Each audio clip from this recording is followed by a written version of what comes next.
Selamat pagi, bagaimana kabar kalian? Semoga kalian selalu dalam keadaan sehat dan tetap semangat. Walaupun kita belajar dari rumah, kita harus tetap semangat karena belajar kan bisa di mana saja. Betul banget deh. Dan juga ingat ya, jangan lupa untuk selalu berdoa sebelum melakukan aktivitas.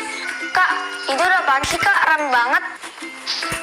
Oh iya dek, itu tadi katanya di sana ada tanah longsor. Oh, tanah longsor kak. Nih ya ngomongin bencana alam, Ade masih ingat nggak soal materi bencana alam yang kita bahas sebelumnya? Masih kak. Nah, sekarang nih ya kakak mau beri beberapa pertanyaan buat kamu dan juga adik-adik yang di rumah. 1. Adakah titik kumpul ketika terjadi bencana di dekat tempat tinggal kamu? 2. Di manakah itu? Diskusikan ya dengan orang tua kalian. Itu penting ya kak. Kan rumah kita jarang terkena bencana alam. Tetap harus waspada dong dek, karena kan bencana alam itu datang tanpa ada yang mengira, ya kan? Jadi kita harus paham betul lokasi kita dan di mana saja tempat-tempat yang efektif untuk menyelamatkan diri jika memang itu harus terjadi. Wah, sepertinya tema hari ini akan menyenangkan ya kak. Adik sudah tidak sabar untuk belajar. Tidak hanya musim hujan aja dek, gempa juga bisa menyebabkan tanah longsor loh. Dan banyak hal lainnya juga yang bisa menyebabkan tanah longsor. Oh ya, untuk mengingatkan adik-adik, coba deh kalian perhatikan gambar di layar ini. Menurut kalian, gambar apakah itu? Oh iya, sebelum kakak cerita, jangan lupa untuk menyiapkan buku latihan dan berdoa sebelum belajar ya, agar pelajaran kita ini bisa bermanfaat. Oke kak. Ya udah, sekarang kakak akan bacain ceritanya ya. Oke. Cermati berita yang memiliki unsur apa, di mana, kapan, mengapa, bagaimana, atau yang bisa disingkat sebagai adik Simba. Jadi, saat kakak memberikan kuis, kalian bisa menjawab dengan mudah. Ayo kak. Pas banget nih, kakak jadi ingat dengan berita yang kakak baca dari koran kemarin deh. Berita tentang likuifaksi di Palu. Mau denger nggak? Mau banget kak. Oke deh, let's go.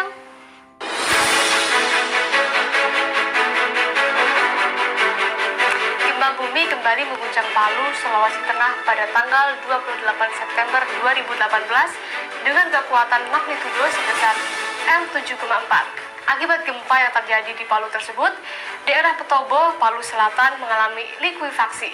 Ratusan rumah hancur akibat likuifaksi tersebut. Likuifaksi tanah atau sering disebut dengan likuifaksi gempa pencairan tanah adalah keadaan hilangnya kekuatan tanah. Tanah yang tadinya padat menjadi mudah bergeser. Tanah itu akan menjadi seperti pasir yang dapat menghisap bangunan di atasnya. Likuifaksi juga bisa terjadi di daerah yang dulunya adalah aliran sungai. Sungai itu ditimbun untuk didirikan bangunan di atasnya. Badan Nasional Penanggulangan Bencana atau BNPB menulis ada 4 daerah yang terkena bencana likuifaksi ini di Palu. Pertama, di Kelurahan Petobo Palu Selatan dengan luas 181,2 hektar, lalu di Perumnas Balaron Kecamatan Palu Barat seluas 40 hektar. Selain itu, di Kabupaten Sigi, di Desa Siderajono Oge, likuifaksi terjadi di kawasan seluas 209,58 hektar. Sementara di Desa Sibalaya, Kecamatan Tanah Bulava, 52,98 hektar tanah mengalami likuifaksi. Tim News melaporkan. Nah, adik-adik, tadi kalian sudah mendengarkan berita yang sudah kakak sampaikan kan? Gimana? Likuifaksi terdengar sangat menyeramkan bukan? Nah, sekarang kakak akan menampilkan berita tadi di layar dan kalian pelajari lagi ya. Karena setelah ini kakak akan memberikan kalian pertanyaan menggunakan kata tanya adik Simba.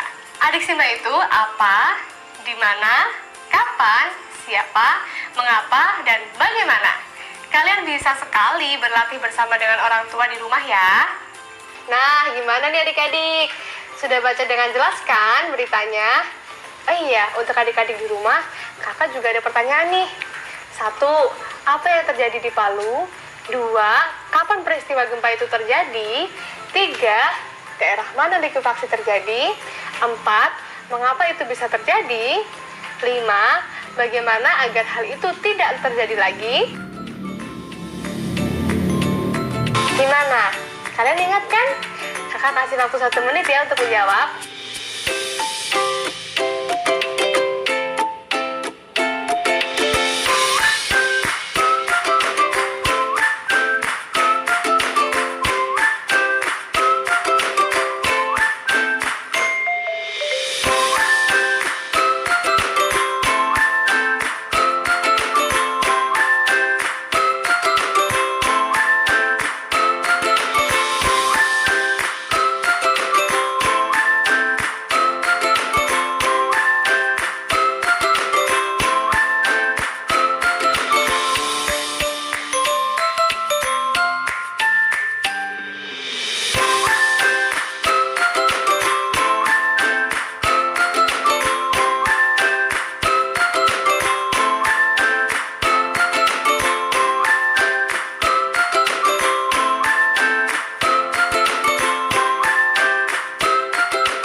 Udah selesai belum? Sudah, Kak. Oke deh kalau gitu, sekarang kita akan menjawab bersama-sama ya. Jadi, apa yang terjadi di Palu? Jawabannya adalah gempa bumi. Gimana, Dek? Yeay, bener, Kak. Yeay, pinter. Next ya. Kapan peristiwa gempa itu terjadi? Dan jawabannya adalah 28 September 2018. Bener nggak punya kamu? Iya dong, Kak, bener. Di daerah manakah likuifaksi terjadi?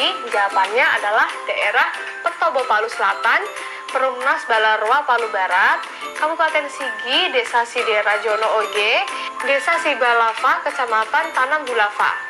Gimana, Dek? Bener lagi, Kak. Yeay, pinter. Oke, lanjut. Mengapa itu bisa terjadi? Jawabannya adalah karena hilangnya kekuatan tanah. Gimana, Dek? Bener nggak? Bener, Kak. Yeay, hebat. Oke, lanjut lagi ya. Bagaimana agar itu tidak terjadi lagi? Jawabannya adalah jangan mendirikan bangunan di atas bekas tanah sungai. Gimana? Aman, Kak. Bener Yeay. semua. Wah, seru banget ya, Kak. Belajar jadi tambah menyenangkan kalau kita bisa langsung latihan seperti ini. Nah, bagus itu. Semakin kita banyak belajar, maka semakin banyak juga pengetahuan kita. Iya, Kak. Ternyata banyak juga ya, Kak, yang kita bisa pelajari di tema kali ini, Kak. Oh ya, kakak ada sedikit tambahan informasi nih buat kalian. Tahukah kamu, menurut Badan Penanggulangan Bencana Nasional, Indonesia memiliki daerah bencana longsor. Daerah itu berada di sepanjang Bukit Barisan Aceh sampai ke Lampung. Kemudian di Jawa bagian tengah dan selatan, Bali, Nusa Tenggara Barat, Nusa Tenggara Timur, sebagian besar Sulawesi, Kalimantan terutama pada bagian utara, dan Papua. Nah, seperti yang terlihat di peta, ini adalah ilustrasi peta persebaran rawan longsor di Indonesia. Ternyata Indonesia banyak sekali adik-adik daerah yang rawan longsor. Selalu berhati-hati ya saat curah hujan tinggi, selalu waspada, dan selalu mempersiapkan diri dengan baik.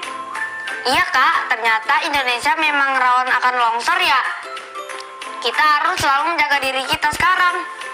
Iya dong, wajib banget itu. Nah, sekarang kan kalian sudah mengerti tentang penggunaan kata tanya adik Simba dalam sebuah berita. Sekarang kakak ingin kalian semua menulis berita tentang kejadian yang pernah kamu alami. Adik-adik, bebas menulis kejadian apa saja asalkan menggunakan formula adik Simba dalam tulisan kamu. Nah, di layar ini akan kakak perlihatkan contoh berita yang ada. Kalian bisa sekalian mendengarkan ya. Pada Sabtu 23 Mei 2020, di daerah tempat tinggalku di Cimahi, Jawa Barat, telah terjadi tanah longsor. Tanah longsor itu membuat jalan desa terputus dan menimpa beberapa kendaraan yang sedang lewat di bawahnya. Tanah longsor terjadi setelah hujan turun deras selama 2 hari. Bukit tiba-tiba bergerak. Setelah itu terdengar suara keras sekali. Beberapa rumah yang terdapat di atas bukit itu juga ikut rusak. Salah satu rumah yang rusak itu adalah rumah temanku.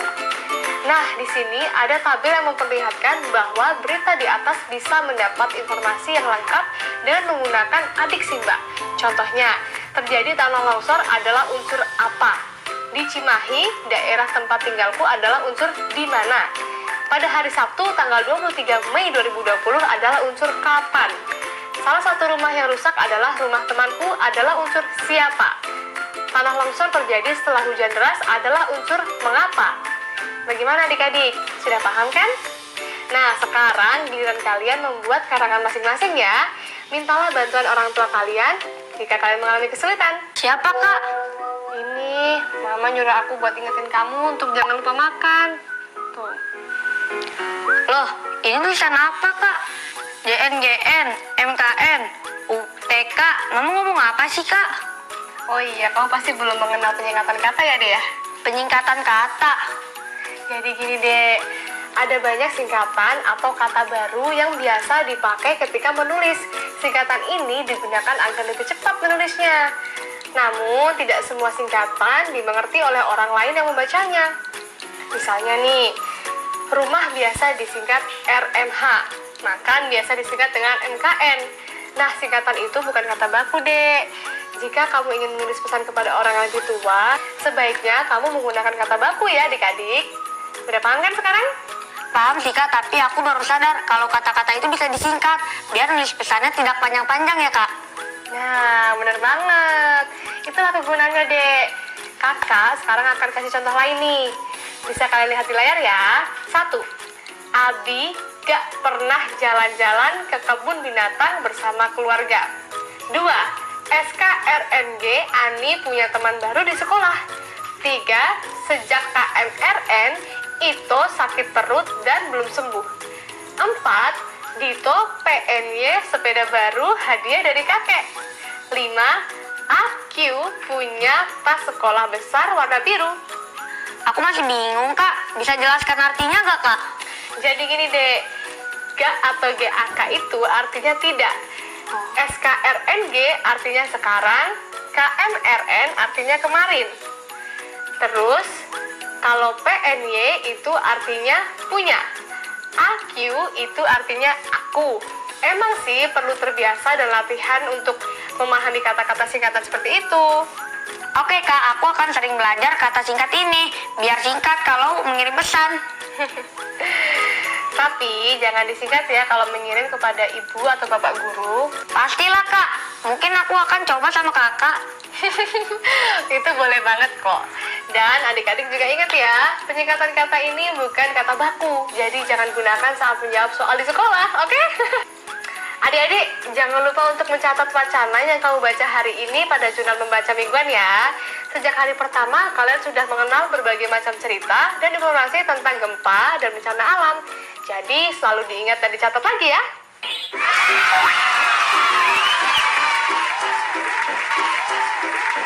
Halo adik-adik, kembali lagi bersama kami di sini. Oh ya, kakak ada kuis nih buat kalian. Wah, kuis apa, Kak? Iya deh, jadi nih ya, coba kalian perhatikan di layar. Jangan lupa tetap fokus. Nah, ini dia pertanyaannya. Jika segitiga ditambah segitiga sama dengan 4, lingkaran ditambah persegi sama dengan 8, segitiga ditambah lingkaran sama dengan 5, persegi ditambah belah ketupat sama dengan 9, maka A. Berapa nilai segitiga ditambah lingkaran ditambah segi 4? B. Berapa nilai lingkaran ditambah persegi ditambah belah ketupat? C. Berapa nilai segitiga ditambah lingkaran ditambah persegi ditambah belah ketupat? Nah, sekarang kakak jelaskan ya mengapa bisa begitu. Jadi, ketika segitiga ditambah segitiga menjadi 4, logikanya berapa ditambah berapa untuk menghasilkan 4? Yap, 2 ditambah 2 akan menghasilkan 4 pastinya. Karena sama-sama segitiga, maka jumlahnya pun sama. Setelah kita tahu segitiga adalah 2, maka kita cari yang penjumlahannya ada segitiga. Nah, ada segitiga ditambah lingkaran sama dengan 5, 2 ditambah berapa untuk menghasilkan 5? Yap, sekarang kita tahu bahwa segitiga bernilai 2 dan lingkaran bernilai 3. Lanjut, ada lingkaran ditambah persegi sama dengan 8. Nah, 3 ditambah berapa sama dengan 8? Yap, benar banget, ditambah 5. Berarti persegi bernilai 5. Yang terakhir nih, persegi ditambah belah ketupat sama dengan 9. Jadi 5 ditambah berapa supaya hasilnya 9? Ya, tentunya ditambah 4. Jadi sekarang kita punya segitiga bernilai 2, lingkaran bernilai 3, persegi bernilai 5, dan belah ketupat bernilai 4. Sekarang kita akan membahas latihan yang ada berdasarkan logika menghitung di atas. Jadi jika A, segitiga ditambah lingkaran ditambah persegi sama dengan, maka bisa terbilang 2 ditambah 3 ditambah 5 sama dengan 10. B, lingkaran ditambah persegi ditambah belah ketupat sama dengan. C, segitiga ditambah lingkaran ditambah persegi ditambah belah ketupat sama dengan. Tetap semangat, teman-teman. Semangat ya. Loh, apa ini, Kak? Oh, itu namanya tanah longsor, Dek. Tanah longsor itu apa, Kak? Nah, kakak jadi inget nih, tadi di desa sebelah kan juga terjadi tanah longsor tuh, Dek. Nah, banyak daerah yang rawan tanah longsor, Dek. Coba deh, adik-adik yang di rumah perhatikan layar ya. Jadi, tanah longsor adalah perpindahan material yang bergerak ke bawah atau keluar lereng. Pergeseran tanah ini biasanya disebabkan oleh hujan, lereng yang terjal, tanah yang kurang padat, batuan yang kurang kuat, getaran, erosi, atau pengikisan tanah yang disebabkan air dan penggundulan hutan. Nah, kakak ada tips nih buat adik-adik yang di rumah juga. Beberapa cara yang dapat kita lakukan untuk mencegah bencana tanah longsor. Di antaranya, jangan menebang pohon di bawah lereng. Kemudian, jangan membangun rumah di bawah tebing. Lalu, jangan juga membangun rumah di tepi lereng yang terjal. Dan jangan mendirikan rumah di tepi sungai. Wah, tipsnya banyak juga ya, Kak. Iya dong, Dek. Pada dasarnya, apabila kamu tinggal di sekitar daerah yang rawan longsor, waspadalah ketika hujan lebat terjadi. Ada 6 kategori intensitas curah hujan yang dimodifikasi oleh BMKG sebagai berikut. Perhatikan tabel di layar ya. Nah, ini adalah jawabannya. Curah hujan 0, maka kategori berawan. Curah hujan 1-20, maka kategori hujan ringan. Curah hujan 21-50, maka kategori hujan sedang. Curah hujan 51-100, maka kategori hujan lebat. Curah hujan 101-150, maka kategori hujan sangat lebat. Curah hujan lebih dari 151, maka kategori hujan ekstrim. Misalnya, berdasarkan berita dari BMKG, diketahui intensitas hujan yang terjadi di suatu daerah adalah 79,8 mm, maka kita dapat bulatkan curah hujan tersebut menjadi 80 mm. Kategori hujan tersebut adalah hujan lebat. Oh, seperti materi hari kemarin ya, Kak? Iya, betul banget. Itu termasuk pelajaran membulatkan angka. Masih ingat dong, Dek? Masih lah, Kak. Dan adik-adik di rumah juga pastinya masih ingat kan? Selalu latihan ya adik-adik. Iya dong, Kak, pasti. Oh ya, kita juga perlu loh senantiasa mendengarkan informasi terkini dari sumber yang terpercaya. Misalnya pemerintah dan berita nasional. Selain itu, jangan mudah terprovokasi dengan berita yang tidak dapat dipertanggungjawabkan kebenarannya. Pelajari juga cara menyelamatkan diri yang diarahkan pemerintah jika tanah longsor itu terjadi. Jika terdengar suara gemuruh dari atas bukit, menjauhlah segera dari lokasi karena biasanya itu merupakan tanda akan terjadinya tanah longsor. Setelah kita mengetahui apakah daerah kita rawan longsor atau tidak, kita harus mendiskusikannya dengan orang tua. Kebutuhan sehari-hari apakah yang paling dibutuhkan korban tanah longsor saat mengungsi? Barang tersebut dapat kita kirimkan melalui kurir pengiriman barang. Wah, untung Kakak ingetin. Pasti teman-teman banyak yang kadang lupa hal ini. Diingat terus ya teman-teman. Iya dong, Dek. Kita kan sebagai sesama manusia harus saling mengingatkan. Dan juga harus saling tolong-menolong. Apalagi dalam kondisi saat bencana alam. Nah, adik dan adik-adik sekalian, sekarang kakak akan memberikan sedikit tugas untuk kalian bersama orang tua kalian ya. Mintalah mereka untuk memeriksa hasil kerja tugas kalian.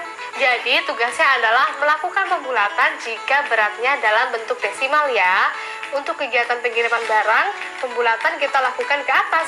Misalnya, ada barang yang beratnya 2,2 kg, maka kita bulatkan menjadi 3 kg. Jika kita mengirim barang melalui ekspedisi, maka jangan heran kalau barangnya dianggap lebih berat, karena dilakukan pembulatan ke atas. Kamu bisa menambahkan barang lain juga loh, yang kira-kira akan diperlukan korban tanah longsor. Kira-kira apa aja tuh? Sekarang perhatikan tabel di layar ya. Oke, Kak.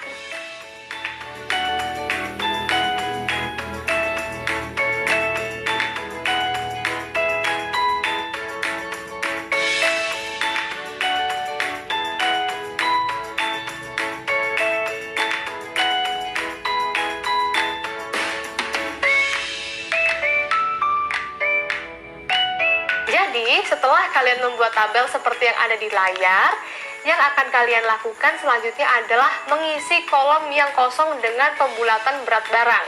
Paham kan adik-adik? Paham, Kak? Oke deh, kita lanjutkan ya. Nah, setelah itu, misalnya nih, kalian isi seperti ini. Contoh, nomor 1, kebutuhan daruratnya adalah mie instan.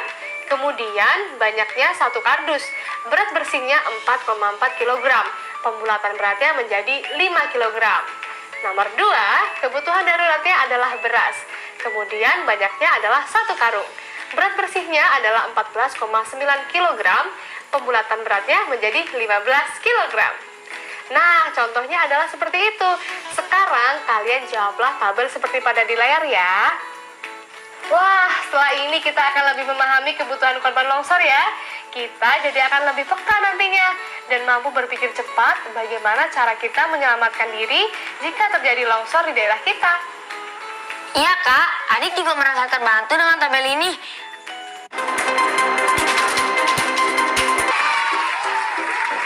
Halo adik-adik. adik-adik, kembali lagi bersama kami di sini. Oh ya, kakak ada kuis nih buat kalian. Wah, kuis apa kak? Iya dek, jadi nih ya, coba kalian perhatikan di layar. Jangan lupa tetap fokus. Nah, ini dia pertanyaannya. Jika segitiga ditambah segitiga sama dengan 4, lingkaran ditambah persegi sama dengan 8, segitiga ditambah lingkaran sama dengan 5, persegi ditambah belah ketupat sama dengan 9, maka A. Berapa nilai segitiga ditambah lingkaran ditambah segi 4? B. Berapa nilai lingkaran ditambah persegi ditambah belah ketupat? C. Berapa nilai segitiga ditambah lingkaran ditambah persegi ditambah belah ketupat? Nah, sekarang kakak jelaskan ya mengapa bisa begitu. Jadi, ketika segitiga ditambah segitiga menjadi 4, logikanya berapa ditambah berapa untuk menghasilkan 4? Yap, 2 ditambah 2 akan menghasilkan 4 pastinya. Karena sama-sama segitiga, maka jumlahnya pun sama. Setelah kita tahu segitiga adalah 2, maka kita cari yang penjumlahannya ada segitiga. Nah, ada segitiga ditambah lingkaran sama dengan 5, 2 ditambah berapa untuk menghasilkan 5? Yap, sekarang kita tahu bahwa segitiga bernilai 2 dan lingkaran bernilai 3. Lanjut, ada lingkaran ditambah persegi sama dengan 8. Nah, 3 ditambah berapa sama dengan 8? Yap, benar banget, ditambah 5. Berarti persegi bernilai 5. Yang terakhir nih, persegi ditambah belah ketupat sama dengan 9. Jadi 5 ditambah berapa supaya hasilnya 9? Ya, tentunya ditambah 4. Jadi sekarang kita punya segitiga bernilai 2, lingkaran bernilai 3, persegi bernilai 5, dan belah ketupat bernilai 4. Sekarang kita akan membahas latihan yang ada berdasarkan logika menghitung di atas. Jadi jika A, segitiga ditambah lingkaran ditambah persegi sama dengan, maka bisa terbilang 2 ditambah 3 ditambah 5 sama dengan 10. B, lingkaran ditambah persegi ditambah belah ketupat sama dengan. C, segitiga ditambah lingkaran ditambah persegi ditambah belah ketupat sama dengan. Tetap semangat teman-teman. Semangat ya.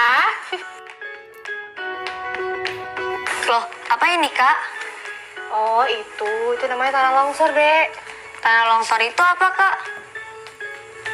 Nah, kakak jadi inget nih. Tadi di desa sebelah kan juga terjadi tanah longsor tuh, Dek. Nah, banyak daerah yang rawan tanah longsor, Dek. Coba deh, adik-adik yang di rumah perhatikan layar ya.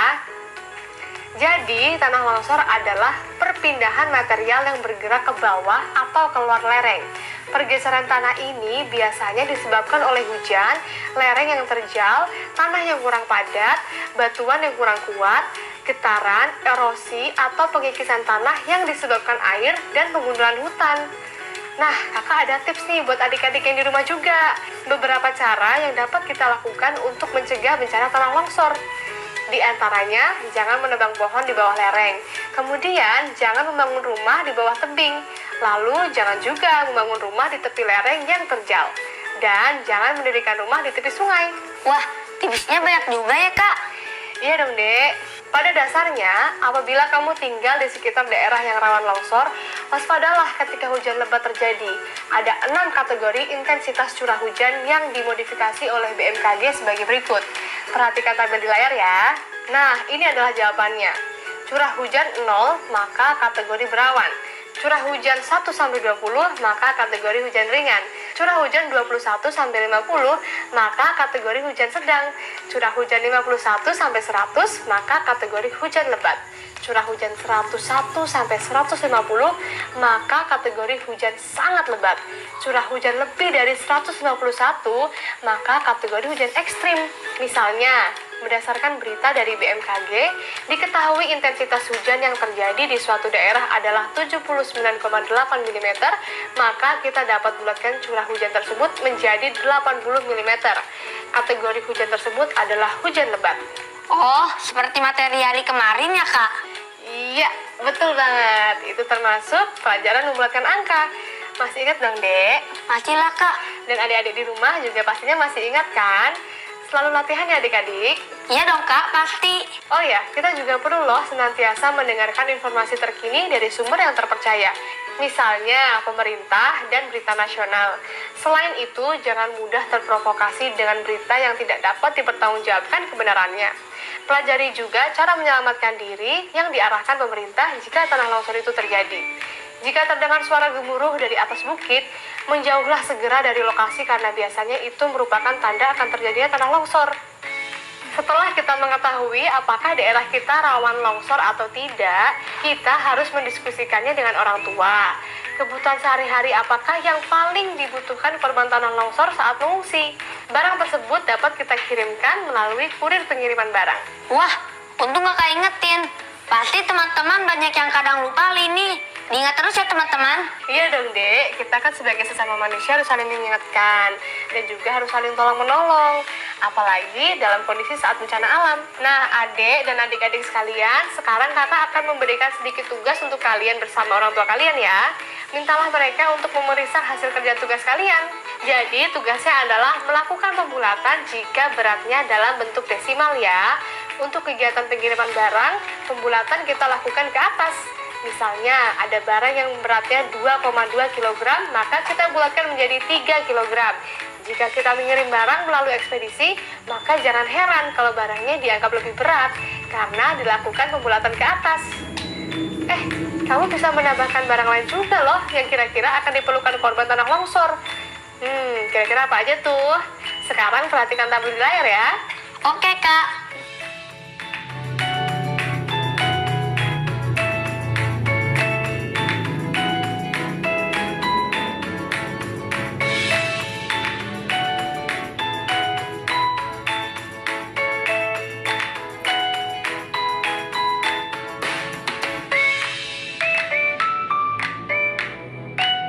Jadi, setelah kalian membuat tabel seperti yang ada di layar, yang akan kalian lakukan selanjutnya adalah mengisi kolom yang kosong dengan pembulatan berat barang.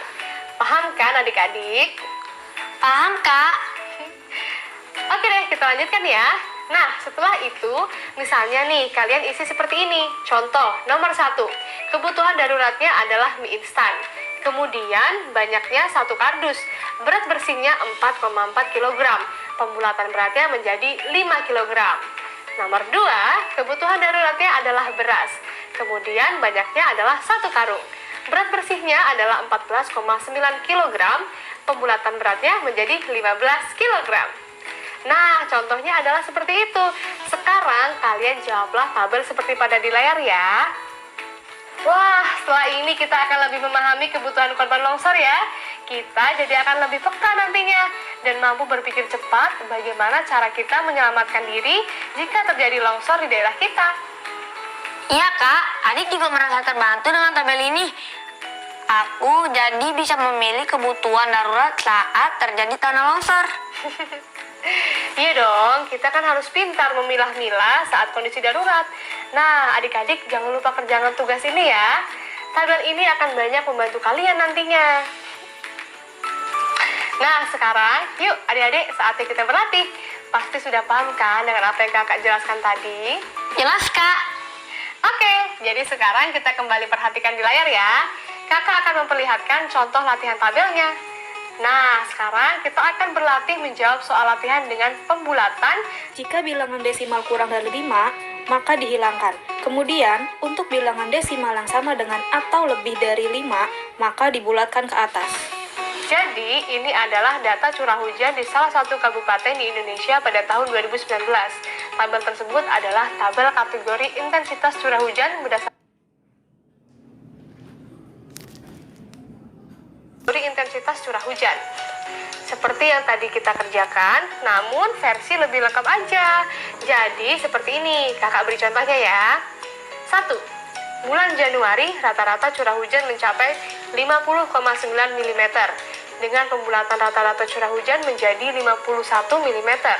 Maka kategori intensitas curah hujannya adalah hujan lebat. Nah, seperti itu contohnya. Udah jelas kan? Yuk kita kerjakan sekarang. Semangat ya kalian semua, pasti bisa kok. Kakak tunggu 2 menit ya. Setelah itu kita cocokkan. Oke?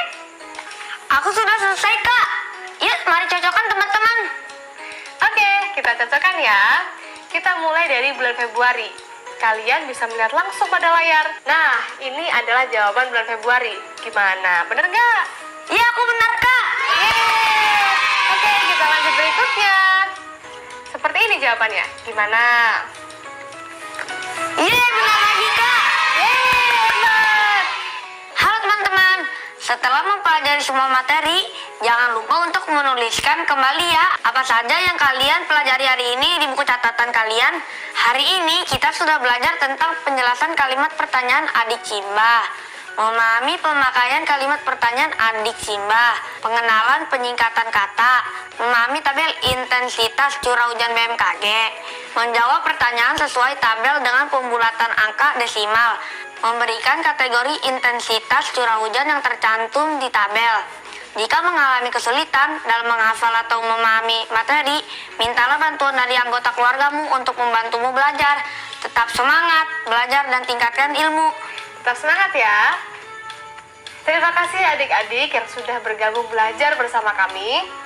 Tetap jaga kesehatan kalian dan jangan lupa membantu orang tua ya. Sampai jumpa lagi besok. Dadah!